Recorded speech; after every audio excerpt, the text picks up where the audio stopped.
So this is one of my favourite places in the world. This is Rowlestone ice cream. I used to come up here all the time with the kids after school. Now we go through about 25 litres a weekend. We serve it every weekend. It's just delicious. It's all family run. They've got their own dairy farm and they just diversified. Now the ice cream business is sort of taking over the dairy business. What have you got there, buddy? All right, Simon. Hey, Mark. Good to see you. Nice Just to been see you. digging a few tatties out of the garden. Yes, now we're talking. Marfona. So you're getting a bit of time to do this now, aren't you? Yeah, just a little bit in between. So how many generations was this dairy farm running? 3. I'm the third. You're the third. So 1932. I've been doing this since late 80s, mid-late 80s now. Yeah. And so I've had a fair shot at it. And approaching 60 and yeah, finding it, a little hard going now. Things are starting to hurt. Send the cows down the road. Yeah. And you know, it's time to smell the roses a little bit. And you know, those girls keep you pretty busy. They do, yeah. And we're trying to create this new venture for a daughter on the farm as well, just to try and make the cafe ice cream parlour more consistent. Having the cows such a part of your life and your routine, and then all of a sudden, gone. I found it devastating. My father used to have a saying, he said it's like cutting off your right arm. And I think it's pretty much true to form, really. I really felt like that, something that dictated every minute, every week, every day of your life. And to suddenly wave them off. There's a feeling of treachery about it too. You've raised all those animals off a bucket from a calf. You looked after them in the birth processes, raised them all this time. And then you're putting them on a Pantechnicon and sending them 100 miles up the road. And then you just got a void. You got an emptiness afterwards.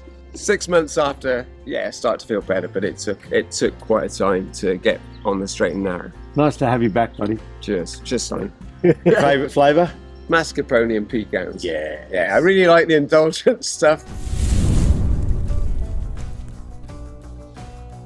So let's go meet the girls. You got my ice cream ready? We have. This is Mary Hi. and Emily and Nikki.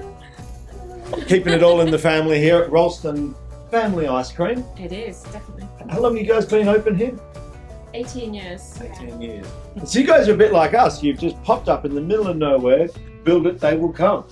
And they do. I mean, I've been bringing the kids up here for years and we love it. So I'm making a honeycomb pie. I'm not sure what that is, but I'll work it out this afternoon.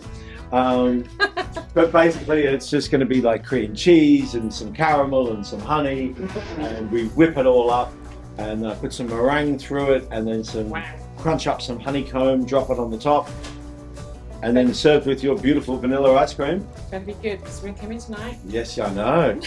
Well, it better be good. Friends.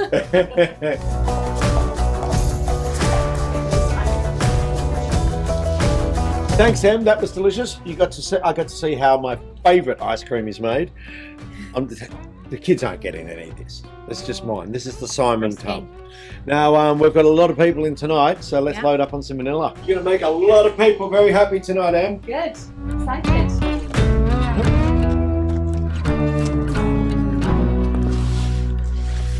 Not sure that one's going to make it home. So, honeycomb pie. Here we go. I've got some cream cheese. So we're going to go half a tub. This will make 2 honeycomb pies. I like to, as I mentioned, I like to keep the desserts fairly light.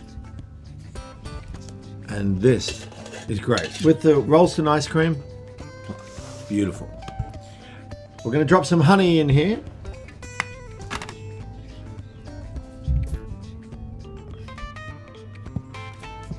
There we go.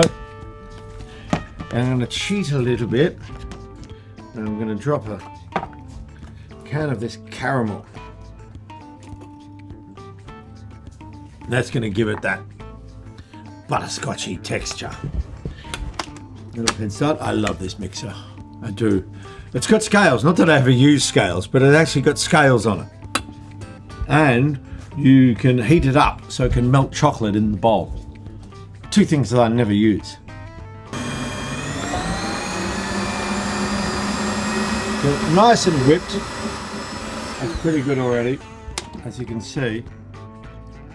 I mean, that's delicious already. Just make sure we get all that stuff off the side of the bowl. Then we're going to add some cream. So I usually go half double cream, half single cream. So I'll do about a third of a bottle in there. This is whipping cream. I'll do about a third of a bottle in there. Then we really whip it. Whip it real good. We're going to let that thicken up. And we'll get some honeycomb. We need to give that a little punishment.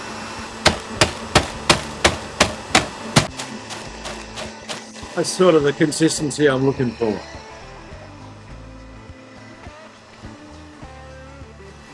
Yum. Okay, so I know that's ready when you lift this up and everything stays on the whisk.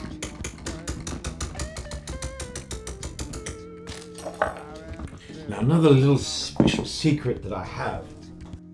So I like to get some of these meringues. I give them a little crunch up. They'll sort of disappear into the mixture, and it will just help it set into the cake, and it will just help firm up the cake a bit. And who doesn't love a bit of meringue in there?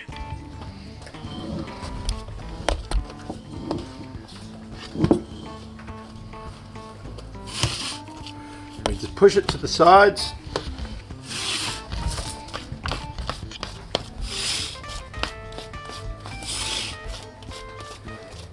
Push it all the way to the edges. Smooth it out a little. I don't worry too much. I like a bit of a rustic pudding. And the honeycomb. And that, my friends, is honeycomb pie. So with a little Rowlestone ice cream. I mean, it's a tough crowd tonight.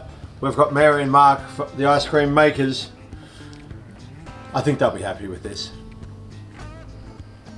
They'll have to be.